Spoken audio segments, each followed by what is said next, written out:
नदी के तट से लगा एक बहुत सुंदर गांव है सोनमपुर। चारों ओर लहलहाते खेत, मीठे और स्वादिष्ट फलों से लदे पेड़ इस गांव की खुशहाली की दास्तान बयां करते। प्रकृति का बड़ा ही सुंदर दृश्य यहाँ देखने को मिलता। केशव और उसकी पत्नी भी इसी गांव में रहते हैं। दोनों बहुत मेहनती और ईमानदार हैं। बस कमी थी तो घर में एक संतान की। सोनमपुर गांव जहां अपनी सुंदरता के लिए दूर दूर तक जाना जाता, उतना ही केशव के बनाए सुंदर सुंदर रंग बिरंगे जूतों के लिए भी। उनके बनाए जूते सोनमपुर और आसपास के कई गांवों के बच्चे पहनते।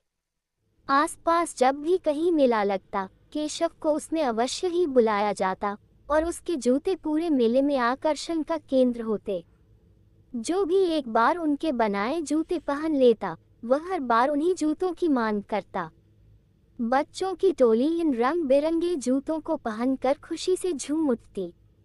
केशव और उसकी पत्नी इन बच्चों के चेहरे की खुशी देखकर अपने सारे गम भूल जाते और फिर से नई ऊर्जा और जोश से अपने काम में लग जाते थे। इस काम से उन्होंने काफी धन भी अर्जित कर लिया था, मगर इसका उन्हें जरा भी अभिमान नहीं रहता था।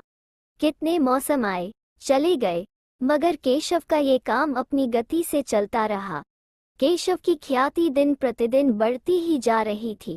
उसकी यह ख्याति गांव में कुछ लोगों की ईर्ष्या का कारण भी बनने लगी। जैसे उन्हीं के पड़ोस में रहने वाले दो नवयुवक भारत और रोहन उनसे ईर्ष्या करते। दोनों बहुत ही आलसी थे, बिना काम के धन कमाने का सोचते। गांव में सभी लोग उनकी करतूतों से परेशान थे। इस कारण उन्हें गांव में कोई काम नहीं देता, जिससे उन्हें अब चोरी करने की आदत भी पड़ गई थी। धीरे धीरे उनके खाने के भी लाले पड़ने लगे। इससे बचने के लिए उन्होंने एक तरकीब सोची। अगर केशव के बनाए जूते शहर जाकर ऊंचे दामों में बेचे, तो कम मेहनत करके भी ज्यादा धन कमा लेंगे। वैसे भी शहरों में इस तरह के जूतों की भारी मांग होती है। लोग इसके मुमांगा दाम भी देकर जाते हैं। इसको लेकर उन्होंने केशव से बात की और आधा मुनाफा देने का भी वादा किया। केशव ने भी इस बात से सहमति जताई। केशव के बनाए जूते वे शहर में ले जाकर काफी महंगे दामों में बेचते और उसे कम मुनाफा देते, ये कहते हुए कि शहरों